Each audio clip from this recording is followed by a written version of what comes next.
whatever furniture we had was essentially scrounged stuff in secondhand places. That, you know, and if something was broken, he was handy. He could maybe fix it and so on. And so we had some resurrected stuff of that kind. But one day he went to a second-hand store, saw a gate leg table, and as far as he could tell, there was nothing broken on it, nothing wrong with it.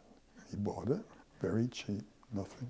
And what you'll see, that there's a real crack in it, and a piece of wood screwed on to right over the crack. But if you look carefully, it's not real, it's painted.